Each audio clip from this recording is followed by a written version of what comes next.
Welcome to this video on questioned document. A questioned document is any object with handwritten or typewritten markings whose source or authenticity is in doubt. These can include letters, checks, driver's licenses, contracts, wills, passports, and lottery tickets, among other documents. Questioned documents can also include writings or markings found on various surfaces, such as walls, windows, or doors. Document examiners use handwriting analysis, microscopy, photography, and chromatography to determine a document's authenticity and note any changes or alteration. Although no two individuals write exactly alike, similarities in general style exist. Students in the US traditionally learned using the Palmer or Zaner-Blosser methods.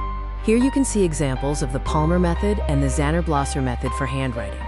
Unconscious handwriting is unique to each individual. Distinguishing factors include angularity, slope, speed, spacing, dimensions, pen movement, and dexterity. Personal habits like margins, spacing, and alignment, along with spelling and grammar, individualize each writer. A conclusive comparison needs a sufficient number of common characteristics.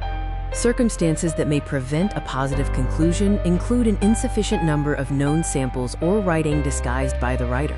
Also, drugs and alcohol can alter writing habits.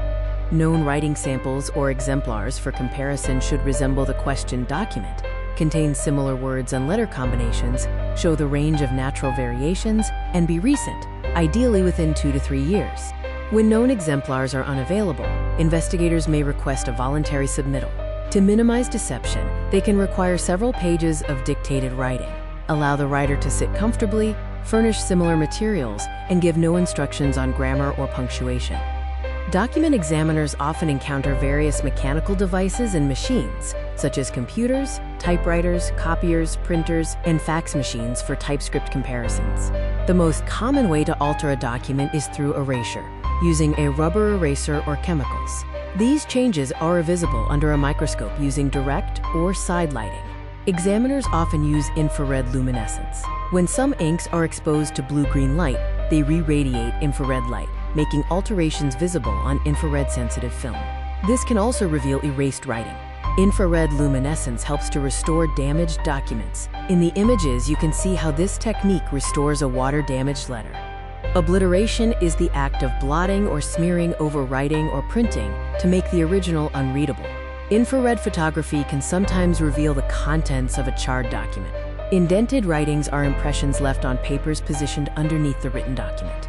These impressions can sometimes be read with oblique lighting or by angling the document against the light.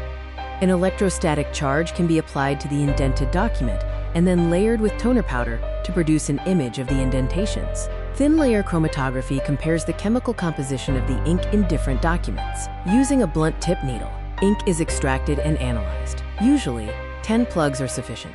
The paper itself is also analyzed by the examiner. For example, a handwriting sample.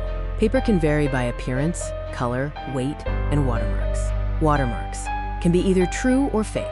Examining paper under a microscope can reveal details about fibers, fillers, pigments, and additives, differentiating between coated and non-coated paper. Handwriting identification follows the ACE process: analysis of knowns and unknowns, comparison, and evaluation of evidence.